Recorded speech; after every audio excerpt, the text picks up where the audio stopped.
Delhi high court में वकील बन पहुंचे केजरीवाल, कहा जस्टिस स्वर्णकांता शर्मा को मेरे केस से हटाइए। महिला जज के खिलाफ दी ऐसी दलीलें सुनकर हो जाएंगे दंग। बरी होते ही जज पर क्यों उठाने लगे सवाल? वो जज कौन है जिनके खिलाफ अरविंद केजरीवाल ने खोला मोर्चा? भरी अदालत में बोली, मुझे घूरिए मत।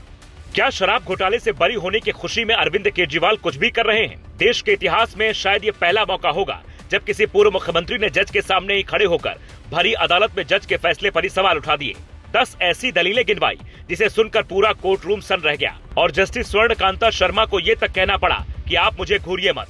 पूरा मामला शराब घोटाले से जुड़े केस का है जिसे हाईकोर्ट में जस्टिस स्वर्णकांता शर्मा की बेंच को सुनना है, पर केजरीवाल इन जज साहिबा को अपने केस से हटाना चाहते हैं। इसके लिए वो पहले अदालत से अनुमति मांगते हैं कि मैं ही वकील के रूप में दलील रखूंगा और फिर जब 13 अप्रैल को अदालत पहुंचते हैं तो 10 दलीलें देते हैं। दलील नंबर 1, सिर्फ सीबीआई को सुनकर ही कोर्ट ने फैसला हमारे खिलाफ सुना दिया।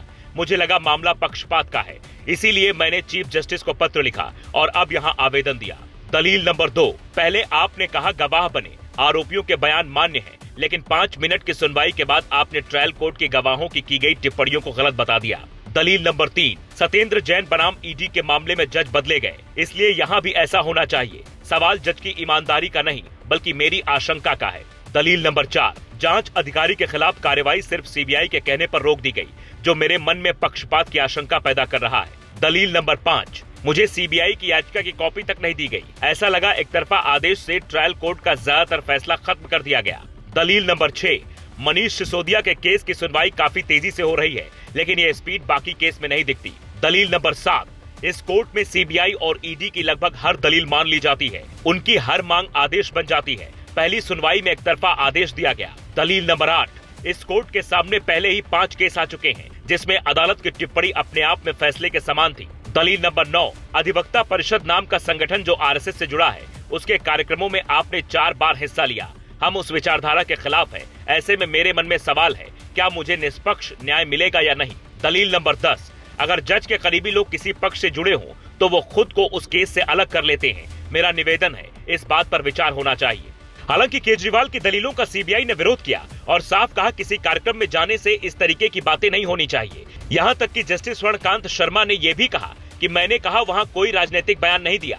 हालांकि केजरीवाल ने जिस तरीके से दलीलें दी उसे लेकर अदालत में टिप्पणी भी हुई कि आपको वकील होना चाहिए, जिस पर केजरीवाल शुक्रिया कहकर बाहर निकल गए। पर सवाल ये है कि क्या केजरीवाल ने जज पर इस तरीके के सवाल उठाकर नियमों का उल्लंघन किया है? सुप्रीम कोर्ट के एक फैसले में रिक्यूजल यानी जज के किसी केस से हटने का सिद्धांत भी बताया गया है।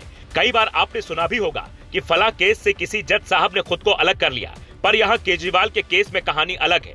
उन्हें लग रहा है ट्रायल कोर्ट ने बरी कर दिया और ऊपरी कोर्ट ने उसे रद्द कर दिया तो मामला गड़बड़ हो जाएगा। पर केजरीवाल को क्या हाई कोर्ट पर भरोसा नहीं है? ये बड़ा सवाल है। इससे पहले पश्चिम बंगाल के मुख्यमंत्री ममता बनर्जी भी सुप्रीम कोर्ट में वकील बनकर पहुंची थी, लेकिन तब मामला एसआईआर से जुड़ा था। पर केजरीवाल अपनी ही केस की पैरवी के लिए सीधा इंजीनियर से बिना डिग्री वाले वकील बन गए और अदालत से अनुमति लेकर जज पर ही सवाल उठाने लगे। Bureau report, global Bharat TV.